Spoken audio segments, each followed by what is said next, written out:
For more on the presidential race and Ukrainian President Zelensky's trip to Washington, it's time for Politics Monday with Amy Walter of the Cook Political Report, with Amy Walter and Tamara Keith of NPR. Hello, hello. Hello. So Donald Trump's support now tops 50% in Iowa. Let's put a marker on that and talk about the Democrats, because we just heard all about the Republicans. Tam, you were just in New Hampshire.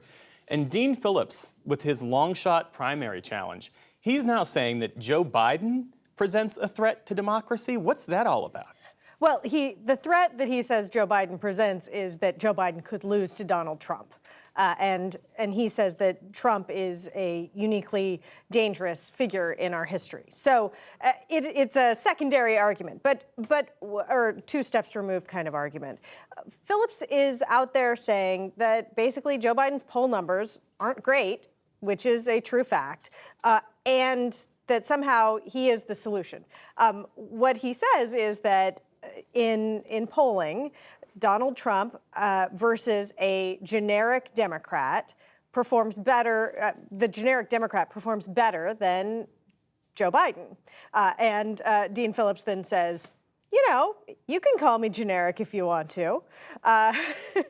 So his argument is basically that in a race between a ham sandwich and Donald Trump, a ham sandwich could do quite well, and he's happy to be the ham sandwich. But it's really not clear that that is an argument that would hold up going beyond New Hampshire. And the thing with New Hampshire is Joe Biden is not on the ballot in New Hampshire. So, on election night, when the results come in, Dean Phillips, his whole theory of the case, his plan is that he will win New Hampshire.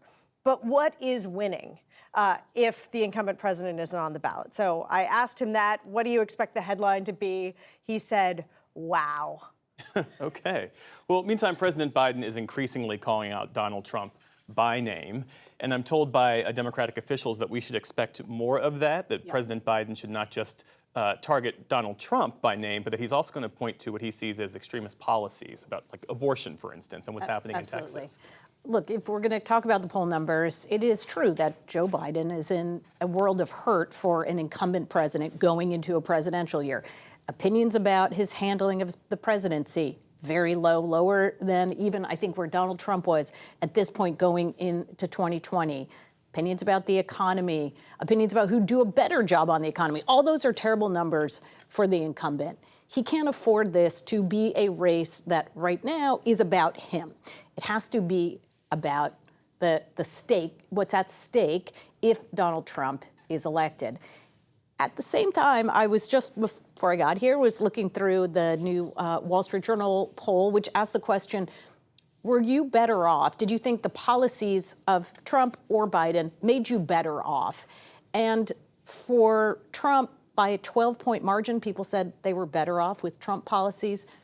For Biden, it was minus 30. So people feel as if life was better when Donald Trump was president for them.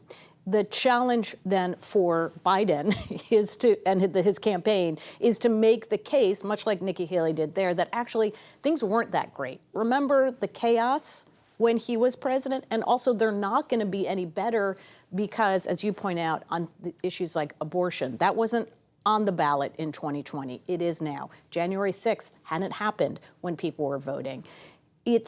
This is going to be the seminal issue in 2024. Is it about things that are happening to people right now that they feel upset about, which they will blame the president for, or is it about things that they think will happen in the future with a Donald Trump that has already been president and they know about, but he's not in front of their face every moment? Looking ahead to New Hampshire, because President Biden has decided to skip New Hampshire's first-in-the-nation primary, his name isn't on the ballot, which means that there is this grassroots effort to mount a write-in campaign. How's that going? Right. There is a dispute between the Democratic National Committee and the state. And in the end, New Hampshire gets snubbed. Joe Biden isn't on the ballot. But there is this write-in campaign, the Write-in Biden campaign. And it is extremely grassroots. I was on a Zoom call with a group, a county Democratic Party group that was talking to one of the organizers of this grassroots effort. They're there. They're looking for volunteers to go stand outside of every single polling place with a sign that says, "Write in Biden."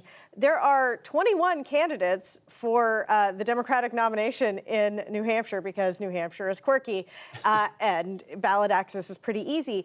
And so they have to not only convince people, like, even though the president isn't on the ballot, you should go through the trouble of voting, and then also that you should look past all 21 people, find the empty bubble that in, and then write Joe Biden. The thing they do have going for them is that Joe Biden is easy to spell. That's true. That is true. Although his campaign can't do this work. Oh, his campaign is very much not involved in this. This is not their thing. They are very happy continuing to keep New Hampshire not in the conversation. But these New Hampshire, and it's like the establishment, the Democratic establishment of New Hampshire who feel snubbed. They are out there to prove New Hampshire's value, and they're also out there to try to prove that Joe Biden does have enthusiasm, because if he were to lose or not perform well, then all of the stuff that Amy just talked about, the narrative, if you will, would be about weakness. Yeah. You know, Amy, ever since President Biden said in that fundraiser last week that he's not sure if he'd be running if Donald Trump wasn't also in this race, let's say Donald Trump's candidacy collapses for whatever reason, and President Biden decides to hang up his cleats. He says, look, the premise for my campaign isn't what it used to be. I'm going to pass the torch. What would that do to the Democratic nominating process? That is an excellent question, because right now, so many deadlines have already passed to get on the ballot in certain states. And so you're really, I guess you could maybe move some of the filing deadlines, get people on the ballot. A lot of this depends on this hypothetical when he makes that decision. Now, at the end of the day, it's the delegates at the convention. It's a convention that ultimately nominates the president and vice president.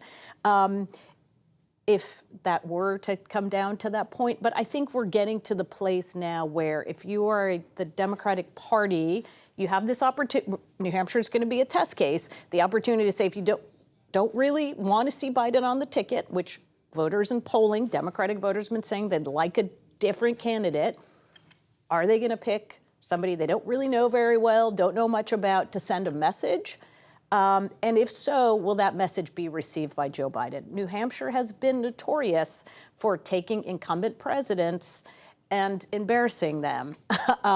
George H.W. Bush being the most recent with the challenge against that candidacy from Pat Buchanan, and obviously Lyndon Johnson, who soon after he almost lost the primary, ended up announcing he wasn't running for re-election. Well, thank you for indulging that thought experiment. We didn't get to talk about President Zelensky's visit to Washington tomorrow, but we'll have extensive coverage of that on this program tomorrow. Good to see you both. Thank you. Thanks.